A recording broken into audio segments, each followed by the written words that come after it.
आज बीएमसी समेत महाराष्ट्र की 29 महानगर पालिकाओं में चुनाव। इसी दौरान नागपुर में संघ प्रमुख मोहन भागवत ने वोट डाला। संघ प्रमुख मोहन भागवत ने कहा, लोकतांत्रिक व्यवस्था में मतदान सभी नागरिक का कर्तव्य, जो उम्मीदवार सही लगता है उसे वोट देना जरूरी है। महाराष्ट्र नगर निकाय चुनाव को लेकर अंधेरी के लोखंडवाला स्थित ज्ञान केंद्र पहुंची अभिनेत्री सानिया मल्होत्रा डाला अपना वोट। महाराष्ट्र नगर निकाय चुनाव 2026 के तहत मतदान जारी। पुणे में केंद्रीय मंत्री मुरलीधर मोहोल ने किया मतदान। महाराष्ट्र नगर निकाय चुनाव कफ परेड इलाके में सुबह से ही मतदाताओं की कतारें देखी गई। लोग बढ़ चढ़कर वोट कर रहे हैं। महाराष्ट्र नगर निकाय चुनाव में सचिन तेंदुलकर ने अपनी पत्नी के साथ मतदान किया है। मुंबई में इस बीच अभिनेत्री ट्विंकल खन्ना ने अपने मताधिकार का प्रयोग किया। लोगों से लोकतंत्र के इस महापर्व में बढ़ चढ़कर हिस्सा लेने की भी अपील। मुंबई में बीएमसी के लिए वोटिंग जारी। फिल्म स्टार अक्षय कुमार ने किया मतदान। गोरेगांव में बीजेपी नेता राम नाईक ने किया मतदान। कहा, हर नागरिक को वोट करना जरूरी। मुंबई में शाया एनसी ने दक्षिण मुंबई में प्रतिक्रिया दी। कहा, लोकतंत्र में मतदान सबसे बड़ी ताकत है। जनता का उत्साह साफ दिखाई दे रहा है। बीएमसी कमिश्नर भूषण गगरानी ने अपने बेटे के साथ किया मतदान। तस्वीरें आई सामने। महाराष्ट्र निकाय चुनाव में अभिनेता सुनील शेट्टी ने पारी हिल से किया मतदान। उन्होंने लोगों से बढ़ चढ़कर वोट करने की अपील की। महाराष्ट्र नगर निकाय चुनाव में निर्देशक और अभिनेता अशोक गोवारिकर के भाई अविनाश गोवारिकर ने किया मतदान। सुबह 7:30 बजे से शुरू हुआ मतदान। शाम 5:30 बजे तक डाले जाएंगे वोट। 3 साल की देरी से हो रही है वोटिंग। बृहन मुंबई नगर निगम चुनाव में 227 वॉर्ड के लिए 1,03,000 वोटर डालेंगे मत। मैदान में करीब 1700 उम्मीदवार। दिल्ली में घने कोहरे के कारण हवाई यात्रा पर असर। इंदिरा गांधी अंतर्राष्ट्रीय हवाई अड्डे पर उड़ान संचालन प्रभावित। दिल्ली में शीतलहर से बढ़ी ठंड। अक्षरधाम की तस्वीरें आई सामने। दिल्ली में घने कोहरे के चलते विजिबिलिटी घटी। 50 मीटर दूरी पर देख पाना सुबह हो रहा था मुश्किल। दिल्ली में लगातार तीसरे दिन तापमान 3 डिग्री के पास। बर्फीली हवाओं से कांपी दिल्ली। दिल्ली में शीतलहर का कहर जारी। ठंड और बढ़ने का अनुमान। मौसम विभाग ने जारी किया येलो अलर्ट। राजस्थान के फतेहपुर शेखावती में 0.2 डिग्री तापमान। पाला पड़ने से फसलें खराब। आज शीतलहर का अलर्ट। सीकर में 16 जनवरी से शीतलहर से मिलेगी राहत। 19 जनवरी से हल्की बारिश की संभावना। कोहरे का असर दिल्ली एनसीआर, पश्चिम उत्तर प्रदेश, हरियाणा और पंजाब में भी कई जगहों पर विजिबिलिटी 50 मीटर से नीचे। कोहरा और बढ़ने की उम्मीद। रेल और हवाई सेवाएं असर। प्रयागराज में माघ मेले के दौरान घना कोहरा। पूरा इलाका कोहरे की चपेट में। अमृतसर में कड़ाके की ठंड और कोहरे का असर। विजिबिलिटी बेहद कम। दृश्यता घटने के कारण वाहनों की रफ्तार धीमी। बठिंडा में छाया घना कोहरा। ठंड का कहर। न्यूनतम तापमान 4 डिग्री रिकॉर्ड किया गया। बर्फिस्तान बना लद्दाख का द्रास इलाका। हर चीज जमी बर्फ की मोटी चादर। तापमान -15 डिग्री। लद्दाख के द्रास में बहती नदी का पानी भी जमना हुआ शुरू। बर्फीली हवाएं बढ़ा रही ठंड की तीव्रता। भारी बर्फबारी से चेन्नई कला में बढ़ी लोगों की मुश्किलें। यातायात बाधित। लगातार बर्फ हटा रही है बिहार। देश भर में धूमधाम से मन रहा है मकर संक्रांति का त्योहार। पवित्र नदियों में आस्था की डुबकी सुबह से लगा रहे हैं श्रद्धालु। मकर संक्रांति पर माघ मेले में उमड़ा भक्तों का रेला। लाखों की संख्या में श्रद्धालु सुबह से ही संगम में कर रहे हैं स्नान। स्नान के बाद श्रद्धालुओं ने विधि विधान से की मां गंगा की पूजा अर्चना। स्नान ध्यान जारी। माघ मेला में साधु संतों ने भक्तों संग लगाई संगम में डुबकी। विधि विधान से की गई पूजा अर्चना। पीएम मोदी ने मकर संक्रांति पर देशवासियों को दी बधाई। गाय को खिलाया चारा। मकर संक्रांति पर सीएम योगी ने गोरखपुर के गोरखनाथ मंदिर में की पूजा अर्चना। शिवावतार गुरु गोरखनाथ को चढ़ाई खिचड़ी का प्रसाद। मकर संक्रांति पर स्नान ध्यान का दौर जारी। अब तक 25 लाख से अधिक श्रद्धालुओं ने संगम में लगाई डुबकी। मकर संक्रांति पर उज्जैन में भगवान महाकाल का अभिषेक। दर्शन के लिए सुबह से लगा भक्तों का तांता। महाकाल के श्रृंगार के बाद भव्य दिव्य आरती। डमरू और दूसरे वाद्य यंत्रों से गूंजा मंदिर परिसर। वाराणसी में मकर संक्रांति की धूम। आस्था का उमड़ा जनसैलाब। बड़ी संख्या में श्रद्धालुओं ने गंगा में लगाई डुबकी।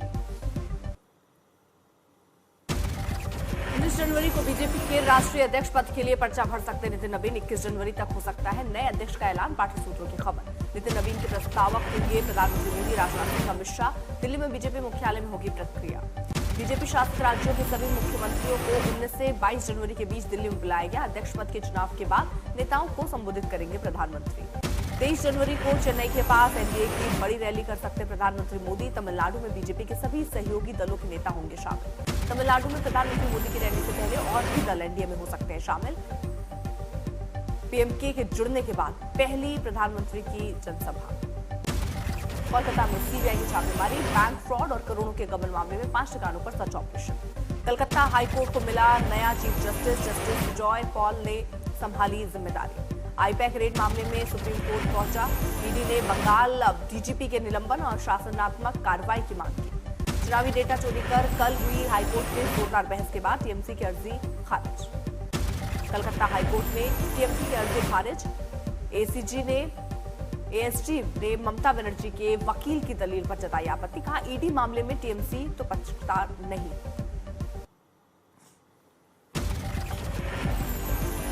लखनऊ में बीएसपी प्रमुख मायावती के जन्मदिन की शुभकामनाओं वाले पोस्टर लगे। कार्यालय के बाहर से आई तस्वीरें।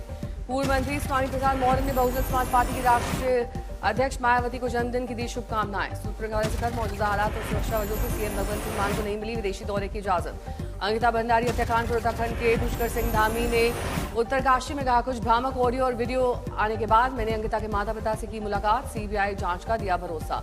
लखनऊ के केजीएमयू धर्मांतरण मामले में आज की खबर का असर। आरोपों में गिरे पैथोलॉजी विभाग के हेड डॉक्टर वाहिद अली हटाए गए। ईरान में बढ़ते हालात के मद्देनजर विदेश मंत्रालय का निर्देश। ईरान में रहने वाले सभी भारतीय जल्द से जल्द छोड़ें तेहरान। भारतीय नागरिकों को ईरान नहीं जाने की फिर दी गई सख्त हिदायत। अगले नोटिस तक इंतजार का निर्देश। अमेरिका ने 75 देशों के लिए वीजा पर लगाई रोक। ईरान, रूस, ब्राजील समेत 75 देशों को नहीं देगा वीजा। 21 जनवरी को अनिश्चितकाल तक लागू। ट्रंप के टैरिफ पर नहीं आया फैसला। अमेरिका की सुप्रीम कोर्ट ने दूसरी बार टली सुनवाई। वर्ल्ड बैंक ने 2026 के लिए भारत का जीडीपी ग्रोथ दर बढ़ाया। वर्ल्ड बैंक ने जीडीपी का अनुमान दर बढ़ाकर 7.2% किया। 29 दिसंबर को पोरबंदर से रवाना हुआ NSSV पहुंचा मस्कट के सुल्तान कबूस पोर्ट। शिव का पानी की बौछार से हुआ भव्य स्वागत। भारत की प्राचीन समुद्री परंपरा से रूबरू हुई दुनिया। ये जहाज केरल के कारीगरों ने पारंपरिक सिलाई तकनीक से तैयार की। दिल्ली में 2021 से 25 के बीच डॉक्टर और मेडिकल स्टाफ पर हिंसा के 149 मामले दर्ज। विधानसभा में सामने आए आंकड़े। यूपी की गोंडा मेडिकल कॉलेज के आईसीयू में चूहों का तांडव। मरीजों के बिस्तर से टेबल तक चूहे मचा रहे उत्पात। गोंडा में चूहों के आतंक पर अस्पताल प्रशासन ने बिल्डिंग के पुराने होने का दिया हवाला। जांच के दिया आदेश। चमोली नंदा देवी राष्ट्रीय बाग के जंगलों में लगी विश्राम। हेलीकॉप्टर से आग पर काबू पाने की कोशिश। गाजियाबाद में जले हुए ऑटो के अंदर कंकाल की तब्दील हो चुका शव मिलने से सनसनी। पुलिस जांच में जुटी। किशनगंज में बागान में काम के दौरान तेंदुआ का हमला। युवक गंभीर रूप से घायल। तेंदुए का वीडियो आया सामने। पंजाब के होशियारपुर में सराफा दुकान में 1 करोड़ 25 लाख की चोरी। सीसीटीवी में कैद हुई वारदात। पुलिस ने दर्ज किया मामला। गुरुग्राम की सड़कों पर स्टंट करा युवकों को पड़ा भारी। 6 को किया गया गिरफ्तार। लगाया गया जुर्माना। गुरुग्राम की सड़क पर मंचले युवकों की शर्मनाक हरकत। बाइक सवार युवती से की बदतमीजी तो सिखा दिया सबक। Video viral. वैशाली में स्टेशन के पास कुछ मंचले मचा रहे थे उत्पात। स्टेशन मास्टर ने खुद गैंगस्टर मुन्ना शुक्ला का भतीजा बताकर धमकी। Video viral. पटना में नाव से शराब की तस्करी। डिलीवरी से पहले खेप बरामद। उत्पाद विभाग ने किया जब्त। मथुरा में महिलाओं से पर्स, बैग, मोबाइल चेन खींचने वाले 3 बदमाश गिरफ्तार। पकड़े गए बदमाशों से लूटे गए मोबाइल बरामद। बॉर्डर 2 का एल्बम लॉन्च। 23 जनवरी को बड़े पर्दे पर फिल्म देगी दस्तक। मोहनलाल की फिल्म की रिलीज डेट का ऐलान। अजय देवगन की मोस्ट वांटेड फिल्म दृश्यम 3 अप्रैल को सिनेमाघरों में देगी दस्तक। भोगी त्योहार के मौके पर अल्लू अर्जुन की नई फिल्म AA 23 की हुई घोषणा। निर्देशक लोकेश कनगराज के साथ फिर जमेगी जोड़ी। राजकोट वनडे में न्यूजीलैंड ने इंडिया को 7 विकेट से हराया। सीरीज 1-1 से बराबर। डेरिल मिशेल ने खेली 131 रनों की तूफानी पारी। पहले बल्लेबाजी करते हुए इंडिया ने दिया था 285 रनों का लक्ष्य। दूसरी इनिंग में न्यूजीलैंड ने 3 विकेट खोकर जीता मुकाबला। वनडे में फिर किंग बने कोहली। आईसीसी रैंकिंग में करीब 4 साल बाद फिर से नंबर 1। न्यूजीलैंड के डेरिल मिचेल को पीछे छोड़ा। तीसरे नंबर पर रोहित शर्मा। दिल्ली में प्रदूषण का बहाना बनाकर बैडमिंटन के वर्ल्ड नंबर 2 खिलाड़ी एडरसन ने इंडिया ओपन से वापस लिया अपना नाम। लगा जुर्माना। नाम वापस लेने पर बैडमिंटन एसोसिएशन ऑफ इंडिया के जनरल सेक्रेटरी संजय मिश्रा ने कहा डेनमार्क में बैठकर हालात पर टिप्पणी ठीक नहीं। खेल में राजनीति नहीं होनी चाहिए। ग्रीनलैंड पर अमेरिकी राष्ट्रपति का बड़ा बयान। कहा ग्रीनलैंड से कम कुछ भी नहीं है मंजूर। राष्ट्रीय सुरक्षा के लिए अमेरिका को चाहिए ग्रीनलैंड। अमेरिकी सरकार पर फ्रांसीसी विदेश मंत्री का बड़ा बयान। कहा ग्रीनलैंड को लेकर धमकाना और उस पर नियंत्रण करने की बात करना बंद करे अमेरिका।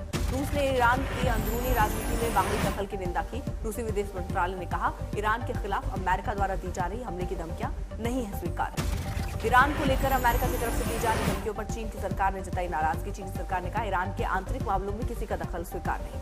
ईरान के प्रदर्शनकारियों के समर्थन में ऑस्ट्रेलिया शहर सिडनी में सैकड़ों लोगों का प्रदर्शन। गिरती मुद्रा, डूबती अर्थव्यवस्था को लेकर सरकार के खिलाफ प्रदर्शन।